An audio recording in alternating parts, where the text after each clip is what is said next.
Welcome back. Let's make a gabion basket together. I've had some people ask how to make them. I remember when I first started making them, I really couldn't find anything.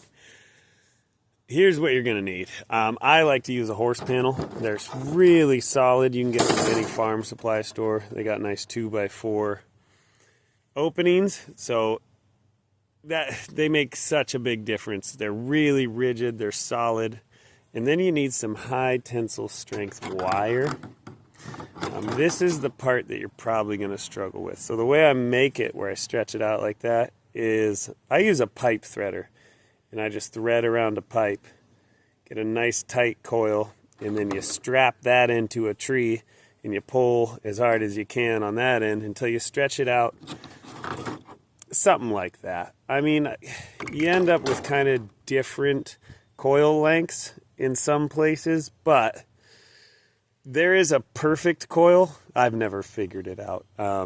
So what you'll see when you're wrapping them together is you'll end up running into, like, you'll coming around the coil and then it'll hit that. So you have to like use your finger. Sometimes you go over the top and then you have to come back and actually go under the bottom. It gets to be a little bit, you learn it as you go. It's not that hard, but this is probably going to be the thing you're going to struggle with making, just because. So a pipe threader really makes a big difference. I bet you could do it with a drill or use a different type of wire, but I like this high tensile strength stuff because I never have to worry about anything breaking. Originally, I used 9-gauge wire that you can also get at a farm supply store. This stuff's a lot easier to work with, and I'm sure you could do that with a drill.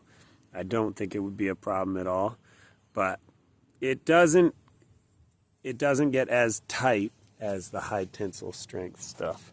So let me show you what I mean when you're wrapping the baskets together. Actually, I almost skipped a step. Before we get to that, cutting these panels. So if you're building something, you have to understand you're always going to lose a full section. When you're cutting them, your measurement can't start here. When you cut this, you're going to lose these two, no matter what. So that's the only way this works. So when you're measuring, keep that in mind. You got to measure to here, and then you got to realize you're losing this 2-inch section. I used for a long time, I used bolt cutters.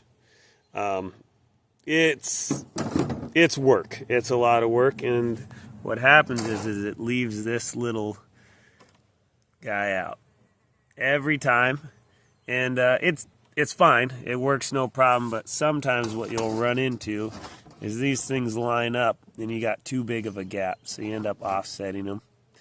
And like I said, it works just fine. It's no problem. What I ended up switching to is a grinder with a zip disc on it, and it has a nice clean cut, and it works a lot better. So, I mean, the bolt cutters, they're absolutely an option, but go out and get a zip disc. It really saves you some time, and nice clean cuts really make the big difference. Alright, so what I'm talking about here, you basically just put these two together. Now on corners, the little notches, they don't really matter that much. You just kind of get them in place. You take your wire, and it's just like an old spiral notebook, if anybody remembers what those are. You just twist, and as it goes down, it tightens it up for you. And now the longer this run gets, the tighter it's going to get, because that thing's going to coil around, and it really wants to pull itself together.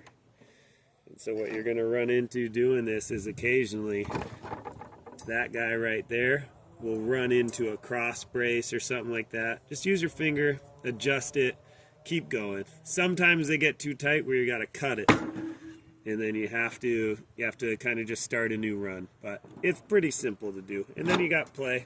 You can move it, adjust it however you want. Alright, as you get more experience building these things, you can get pretty crazy with the design. So I made an archway for the garden, but I never used it, and now it just sits. But this was one of the original things I built, and this is that 9-wire you can get. Now, it's a lot easier to work with. I mean, the coils, they're quick, they're easy, And then this stuff is so strong. These sections, I got nothing to clip to, right? So what I could do is I could run a wire, attach it here. What I found is it's so strong, you really don't have to do that. And you just, you know. And then the next thing you got to worry about is stretching. So this stuff, believe it or not, it'll stretch in short spans. So like this was one of the original ones I built as well. And all I did was I took some of that 9 wire and put it in the middle. And you can see it's kind of concave, but as you fill it with rocks, this thing's going to stretch.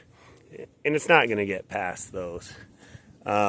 Another way I've done it, I used just steel pipes. There's one there. So I ran the wire through a steel pipe, and then you come around the other side,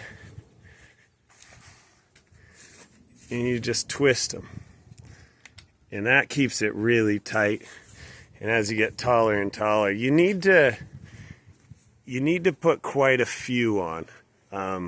It's hard to see them here, but there's quite a bit. So like, there's one there, there's one.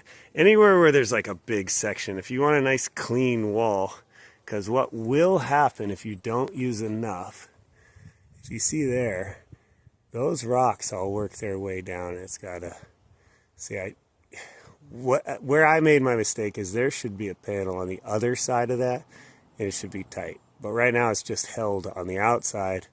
That's too big of a section.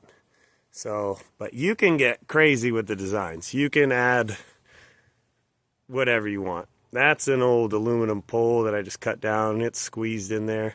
I mean, you can cut any shape you want. But you just got to remember that anytime you're cutting this stuff, see, I got nothing to grab it here, but I got this point right here, and it goes all the way through. It's solid. I mean, that's a couple 100 pounds of rocks right above it, but yeah, you can get pretty wild with it. I'll show you another money-saving way to do it. All right, so the other money-saving way to do it is you run the whole front in a nice-looking panel, but then on the back side, you take cattle panel, which is really cheap, and you run just old chain link fence on the inside. Now, it does not look as good. I could use a little maintenance over here. Thank you, motorcycle man. But it's cheap. I mean, I got this fencing for free. I think a cattle panel, 16 foot long. At the time, it was only like, I think 13 or 14 bucks. It was so cheap. But that's how you can run the inside. If you're never going to see it, it doesn't matter. But what you have to know on that is you have to use a lot of clamps. Or what I originally did is I actually ran pieces of the horse panel down the center. So this is a 1 foot wide. I ran a 1 foot,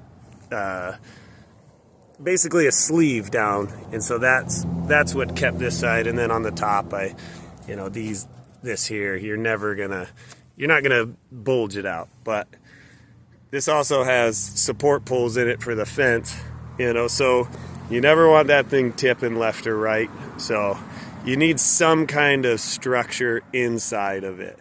I'll show you what I did on the treehouse.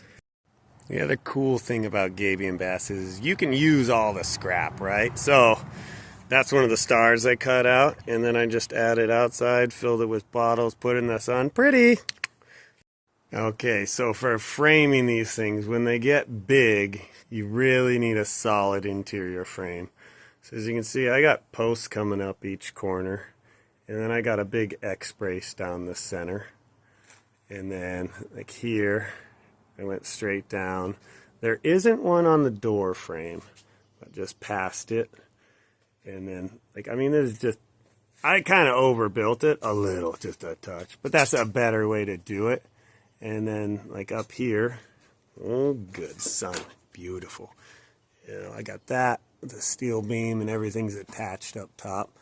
I added this for something that didn't work out. You find whatever you got. You know what I mean? An old blade to a backhoe, weld it up, no problem.